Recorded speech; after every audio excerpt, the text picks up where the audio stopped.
Lyžovanie na ľadovci je rizikom, pretože trhliny sú zakryté snehom. Big Box, vrchol, ktorého strmý snežný kuluár sa nachádza presne na opačnej strane doliny, je iný prípad.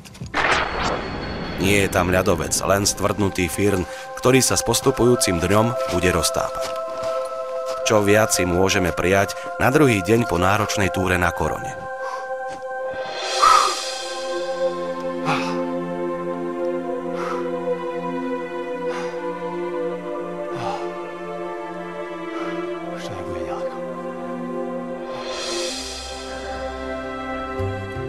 V nádhernom počasí rýchlo zabúdame na včerajšiu únavu. Je to jedna z najkrajších túr, aké sme doposiaľ zažili. Pod nami sa ťahá ľadovec Aksaj a dookola vidno len skalné a ľadové steny okolitých kopcov. Toto je naozajstný vrcholový zážitok. Cítime sa takmer ako v našich milovaných Tatrách. Rozdiel je len vo výške a v nekonečných pohľadoch na horské štíty.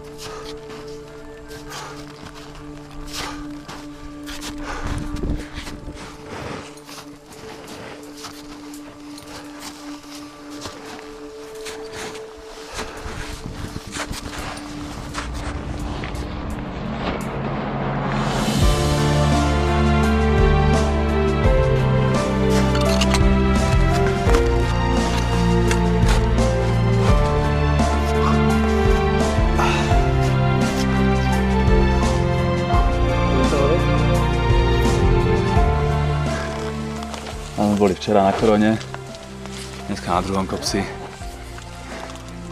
A keď si to porovnám s nejakým vyvaľovaním pri mori, tak by som to nemenil. Čaká na nás krásny žlabinák. Tuto za roh pôjdeme a potom dole do toho žlabu. Okolo... Koľko to je? 3800, 4800, okolo 400 výškových metrov lyžovania v peknom žlabe s jarným snehom. Tak sme zvedali, ako to dopadne. Či to bude lepšie ako včera, ale verím, že hej.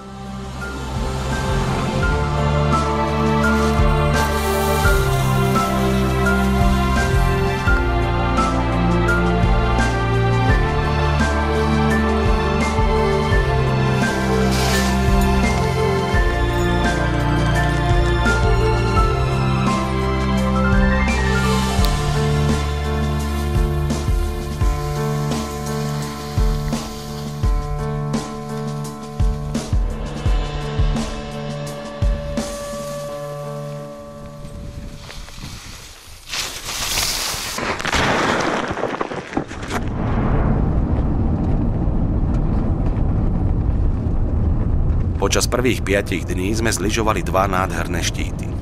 Povzbudení dobrým začiatkom smerujeme na východ Kyrgyzstánu do pohoria Sari-Jas. Dodnes je toto pohorie pomerne málo preskúmané, mnohé z jeho vrcholov sú nepomenované. Na internete sme márne hľadali zábery na jeho severné úbočia. Obrovská mašina s ešte väčšou spotrebou nás asi 60-kou vezie v ústrety Sari-Jas. Ešte v Biškeku sme sa dozvedeli, že hlavná prístupová cesta do tejto časti krajiny je zavalená lavínou. No agentúra, ktorá nám vybavovala transport, nás ubezpečila, že sa tam dostaneme inou, severnou trasou. A my sme nemali dôvod jej neveriť. Prechádzame popri prísne stráženom hraničnom pásme s Kazachstanom. O prítomnosti blízkej hranice svedčia vojenské kontroly, ktorým za každým predkladáme ťažko vybavené povolenie na pohyb v tejto oblasti. V duchu ďakujeme Karolovi Chválovi, ktorý tu pôsobil pri výcviku kyrgyzskej horskej služby, ktorá už ale nefunguje. Vojaci nás ubezpečujú, že ďalej by sme sa mali dostať. Za zákrutou je teraz cez celú cestu stará lavína. Z jednej strany hučí rieka. Prieskum ďalej v doline ukazuje ďalšie napadané lavíny. Napokon nám je všetkým jasné, že do Sari-Jas sa neprebojujeme. Здесь однозначно не проедем. Это не проедем. Нет. Нам нужно второй план сделать. Vodka. Boli sme sklamaní, no počítali sme aj s touto alternatívou. Spomenuli sme si, ako nám Karol vravel o akejsi 5000-ke v závere odľahlej a nikým nenavštevovanej Karakolskej doliny. Vraj ju doposiaľ nikto nezlyžoval. Má to jedinú nevýhodu. Dolina je dlhá 35 kilometrov a všetko si budeme musieť vyniesť sami. Štrngáš ako taká ovečka. Ja som bača starý, vyvládzem za mami. Zbalení na 10 dní fučíme pod ťažkými batohmi. Každý nesie na chrbte cez 40 kg. Pri nakladaní batohov na chrbty si musíme navzájom pomáhať. Staré kyrgyzské príslovie však hovorí: kameň je len tam ťažký, kde padne na zem. A tak sami seba v duchu toho hesla presviečame, že naše batohy vlastne až také ťažké nie sú. Celý čas sme nestretli ani nohu. Na tretí deň Driny sa nám otvára nádherný výhľad na pik Karakolský. Vyzerá to nádejne. Týmto by mala byť dovršená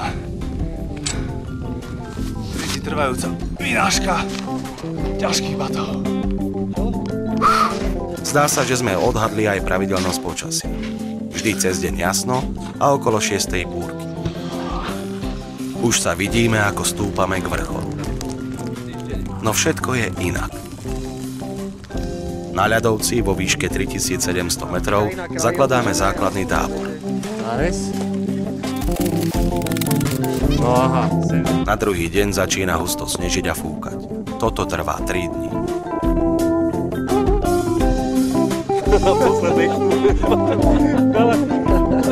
Rozmýšľame, čo ďalej. Porada v iglu, ktoré sme si postavili, aby sme zabili dlhý čas čakania, napokon rozhodla o všetkom. Po 3 dňoch lopotenia hore dolinou a 4 dňoch čakania na dobré podmienky balíme a odchádzame. Akurát keď opúšťame tábor, tak v žľabe, ktorým sme chceli ísť na vrchol, sa spúšťa obrovská lavína.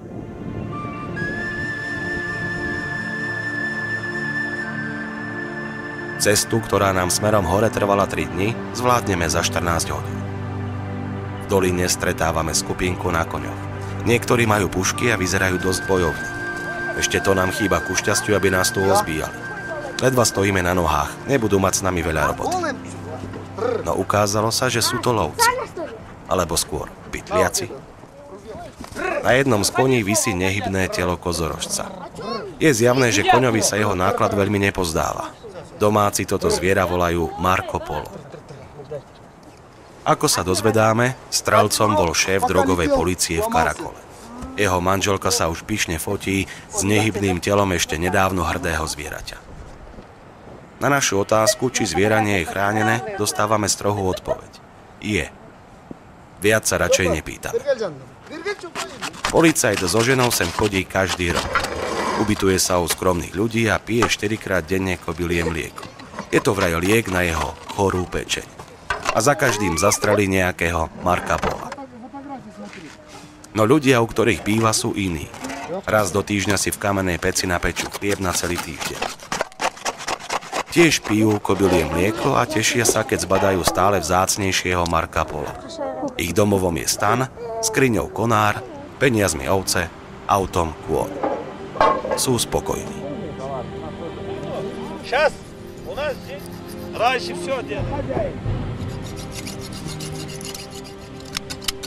Sú nomádi. Ich život by sa nám mohol zdať romantický, no je aj drsný. Už od detstva sa bežne stretávajú s vecami, pri pohľade na ktoré sa nám zdvíha žalúdok. Žijú pod štítmi, na ktoré nechodia, ale nám sa pri pohľade na ne usmievajú oči.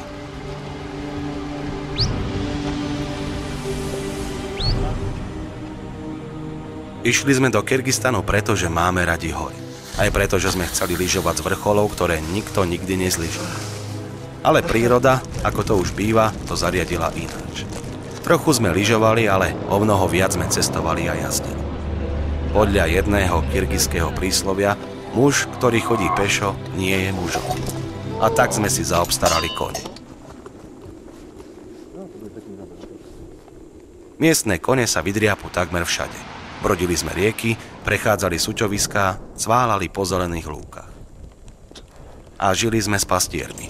Spoznávali ich nomádske tradície a život úzko spätý s prírodou.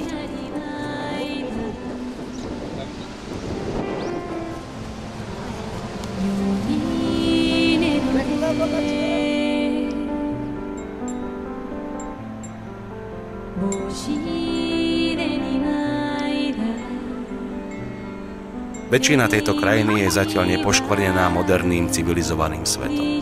Ale najviac je to vidieť na deťoch. Pozorovali sme ich, ako sa hrajú na lúkach a sú šťastné bez toho, aby k tomu potrebovali drahé hračky a mobilné telefóny. Bolo pre nás fascinujúcim zážitkom sledovať ich tváre, keď sa videli v kamere a tešili sa z toho, aké vedia robiť grimasy.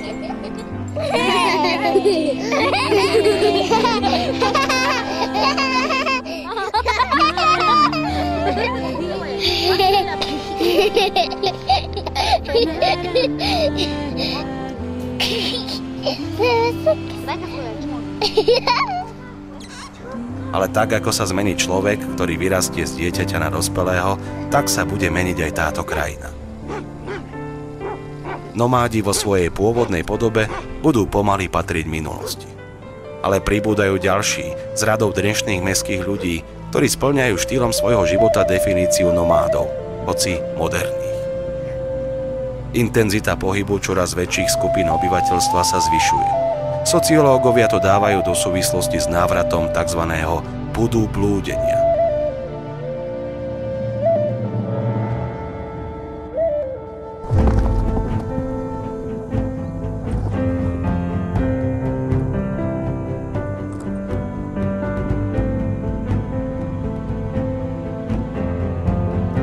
Prichádzame z civilizovaného sveta.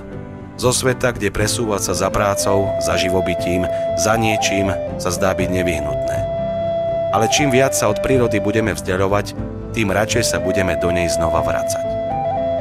Najdôležitejšie je ostať v hĺbke duše nomádom. Oni dokázali prežiť v symbióze s prírodou celé dejiny.